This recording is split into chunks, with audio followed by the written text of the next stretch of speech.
Auzubillahiminash-shaytanir-rajim. Bismillahir-rahmanir-rahim.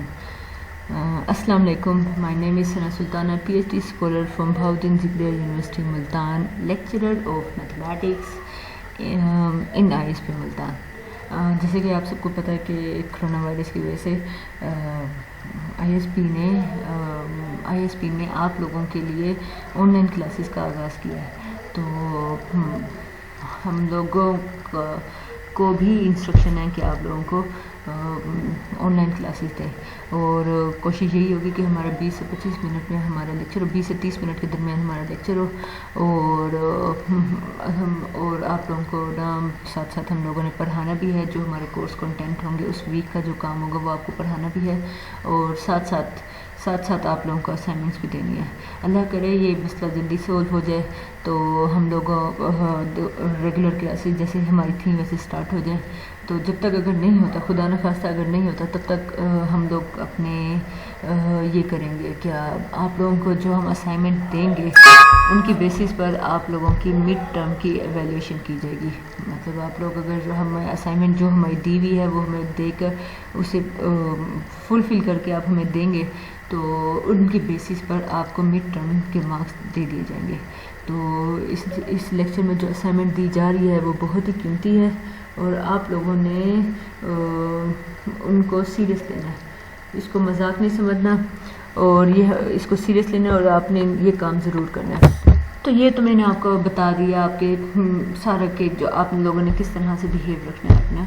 और अब आती हूँ आपके सब्जेक्ट के इंट्रोडक्शन पर। डिपार्टमेंट का नाम, आपका कौन कौन से पढ़ा जाता है, सब्जेक्ट का नाम, कोर्स कोड, ये सारा कुछ है। तो कोर्स कोड का कंफर्म नहीं है लेकिन डिपार्टमेंट का नाम वगैरह ये सब कुछ कंफर्म है। तो आगे चलते हैं।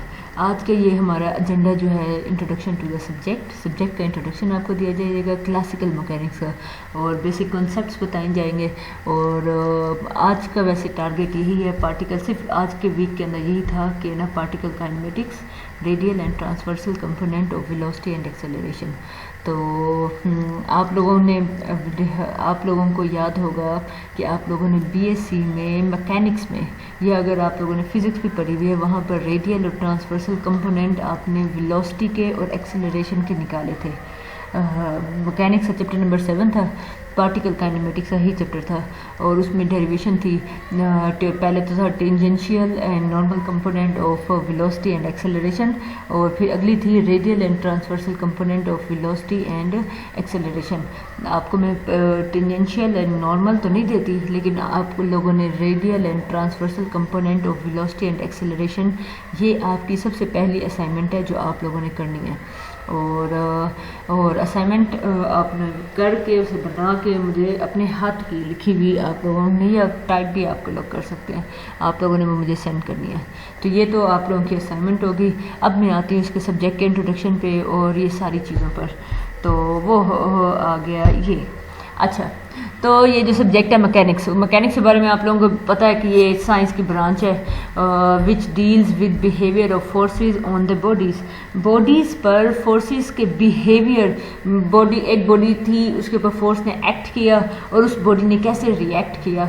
तो ये सारे बिहेवियर को डिस्कस करेगा, स्टडी करता है, कौन ये डील करता है, कौन करता है, मैकेनिक्स करता है। वेदर एट रेस्ट और मोशन, मतलब आपकी बॉडीज चाहे वो रेस्ट पर हो या मोशन पे हो। तो मैकेनिक्स का काम क्या है वो उसने बता दिया है कि सिर्फ फोर्सेस का बिहेवियर ऑन बॉडीज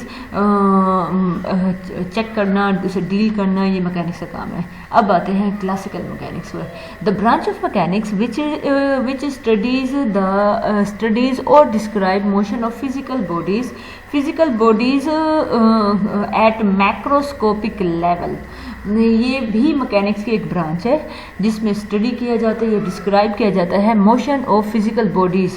इसमें फिजिकल जितनी भी बॉडीज़ होती हैं, मतलब आप उन्हें टच कर सकते हैं, दिखाई देने वाली बॉडीज़, उनकी मोशन को डिस्कस करता है या उनको स्टडी करता है एट मैक्रोस्कोपिक लेवल, बड़े बड़े लेवल पर उन्हें डिस्कस करते हैं। और एक होता है माइक्रो, एक होता है मैक्रो। तो ये मैक्रोस्कोपिक लेवल है और माइक्रो होता है वो छोटा और पर्सनल इंडिविजुअल, और मैक्रो होता है ऑल ओवरऑल सारों का। तो ये वाले लेवल पे आप डिस्कस करते हो क्लासिकल मैकेनिक्स को। who and when made the foundations of classical mechanics। Classical mechanics की किसने और कब क्लासिकल मैकेनिक्स की बुनियाद रखी?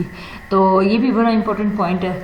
Newton and Galileo has made the foundation of classical mechanics. इन्होंने क्लासिकल मैकेनिक्स की फाउंडेशन रखी in the 17th century. 17th century में इन लोगों ने फाउंडेशन रखी न्यूटन एंड गलीलियो ने।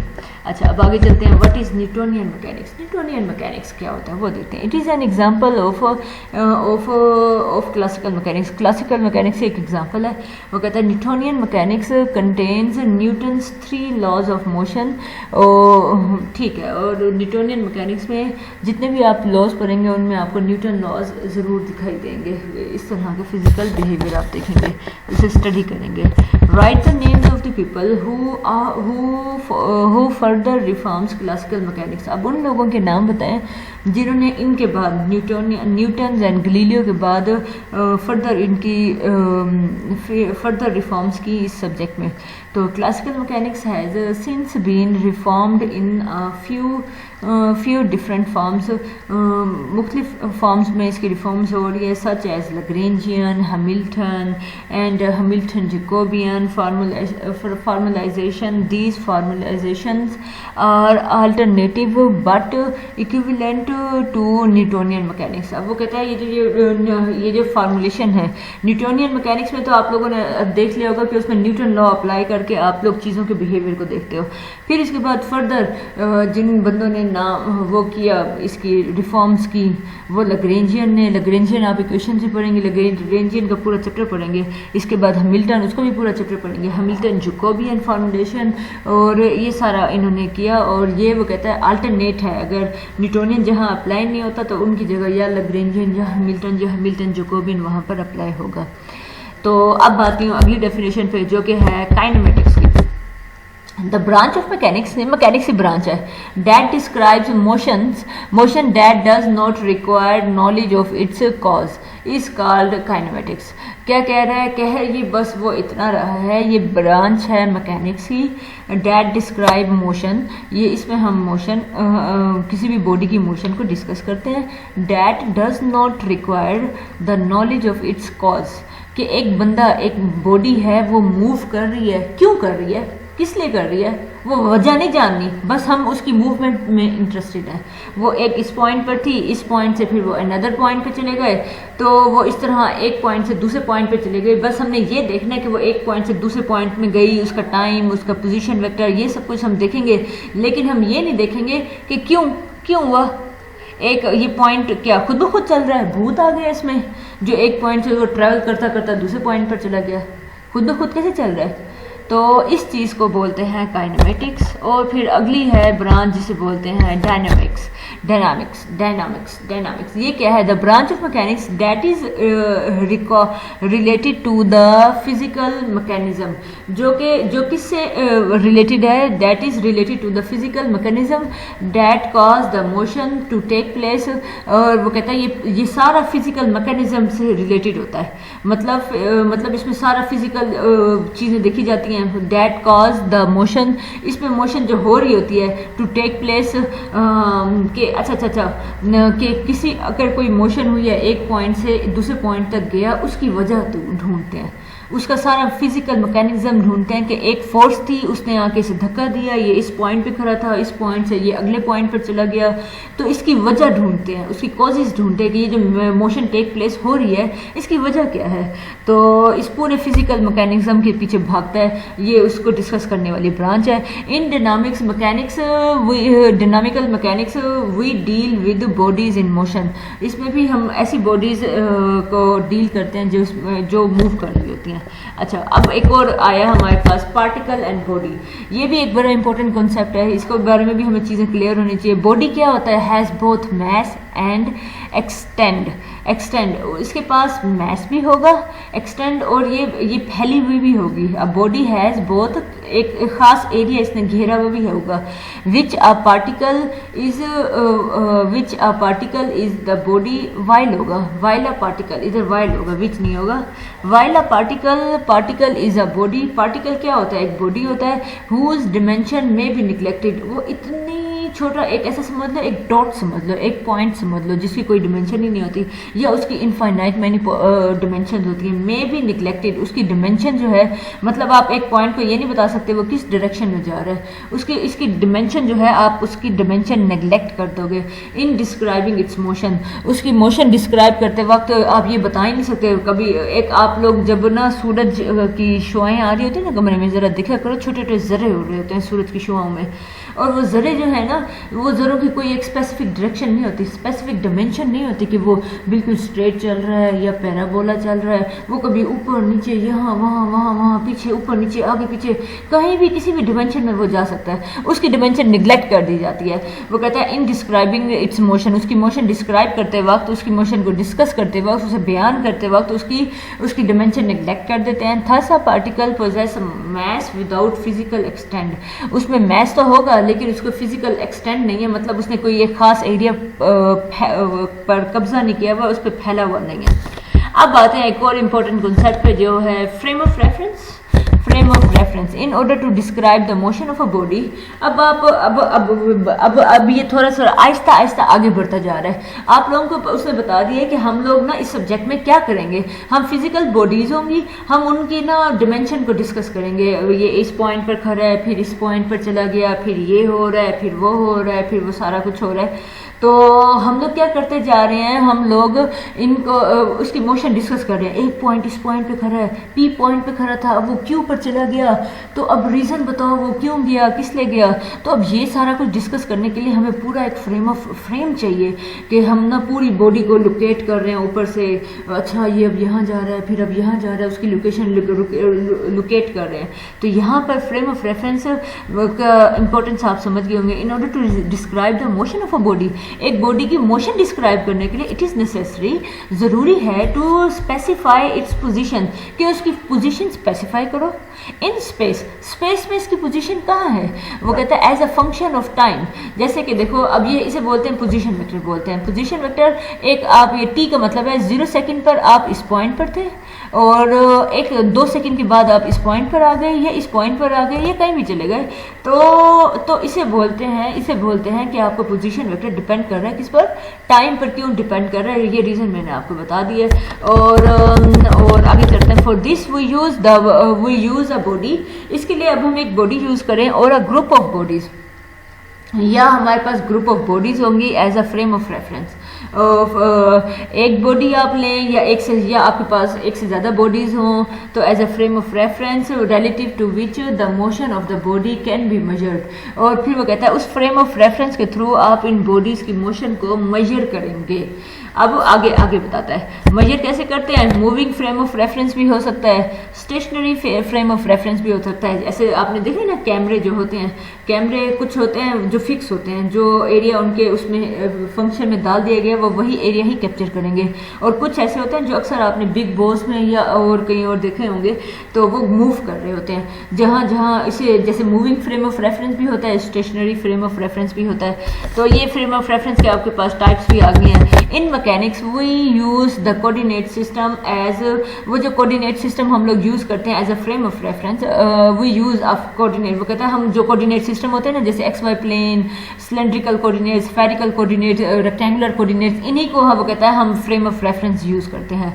द बेसिक कोऑर्डिनेट सिस्टम, जो बेसिक कोऑर्डिनेट सिस्टम है वो कार्टेशियन या रेक्टेंगुलर कोऑर्डिनेट सिस्टम है। वो कहता है a set of 3 mutually perpendicular, अच्छा वो अब इसी को एक्सप्लेन कर रहा है कि रेक्टेंगुलर कार्टेशियन कोऑर्डिनेट को 3 म्यूचुअली आपस में परपेंडिकुलर होती हैं, कॉमन उनका पॉइंट ओरिजिन होता है। The position point in such a coordinate system is specified by its position और या by the position radius vector are such that, ये हमारे पास रेडियस वेक्टर है और इसे हम लिख सकते हैं x1 e unit vector e1 x2 और ये हुआ e यूनिट वेक्टर x3 और e यूनिट वेक्टर, इसे सम की फॉर्म में भी हम लिख सकते हैं, वेयर ये हमारे पास यूनिट वेक्टर डिनोट कर रहा है अलोंग कोऑर्डिनेट एक्सिस। अच्छा चलो ठीक है, अब आगे आते हैं। अब आते हैं हम इनर्शियल फ्रेम ऑफ रेफरेंस पे। होप दैट आप लोगों को ना फ्रेम ऑफ रेफरेंस की समझ आ गई होगी कि फ्रेम ऑफ रेफरेंस क्या होता है। अब हम आ रहे हैं इनर्शियल फ्रेम ऑफ रेफरेंस पे। अब इनर्शियल फ्रेम ऑफ रेफरेंस क्या होता है? There are frame of reference, यहाँ पे बहुत बाजुकात ऐसे फ्रेम ऑफ रेफरेंस होते हैं। फ्रेम ऑफ रेफरेंस किस लिए यूज होते हैं? बॉडी की लोकेशन को या उसकी पोजीशन को लोकेट करने के लिए, उसे देखने के लिए, उस पर नजर रखने के लिए फ्रेम ऑफ रेफरेंस की हमें जरूरत है। There are frame of references, यहाँ पे फ्रेम ऑफ रेफरेंसेस हैं relative to which all bodies that do not interact. वो कहता है इनमें जितनी भी बॉडीज हैं डू नॉट इंटरेक्ट, बॉडीज एक दूसरे को इंटरएक्ट मतलब एक दूसरे पे एक्ट नहीं करती with their bodies move uniformly in a straight line. Even that वो जो बॉडीज हैं एक स्ट्रेट लाइन में यूनिफॉर्मली चलती रहती हैं, यूनिफॉर्मली मुसलसल चलती रहती हैं, वो रुकती भी नहीं है, ना ही एक दूसरे को मारने का मार कर अपना टाइम वेस्ट करती हैं। The frame of reference satisfying this condition, एक ऐसा फ्रेम ऑफ रेफरेंस जो इस कंडीशन को सेटिस्फाई कर दे। ये कौन सी कंडीशन है? एक दूसरे को मारना नहीं है, एक स्ट्रेट लाइन में आंखें बंद करके कोल्लू को बैल समझ के अपने आप को चलते जाओ यूनिफॉर्मली चलते जाओ, एक स्ट्रेट लाइन में चलते जाओ। जो फ्रेम ऑफ रेफरेंस इस कंडीशन को सेटिस्फाई कर जाएगा is called inertial frame of reference. वो कहता है for example any frame of reference moving with at constant velocity with respect to inertial frame of reference is also a frame of reference. अब आपको बताती हूँ foundation of mechanics की foundation आपको बताती हूँ।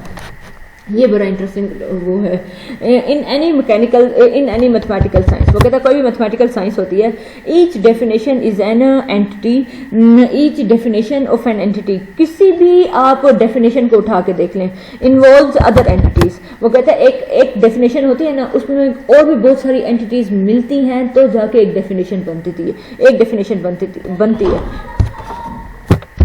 अच्छा, तो ये हम देख रहे थे कि कुछ डेफिनेशन बनाने के लिए, जैसे आप लोग इसकी एग्जांपल समझ लो एक कुकिंग से, जैसे कुकिंग मैंने चलो कुकिंग पे नहीं जाते हम, इसी पे ही आते हैं।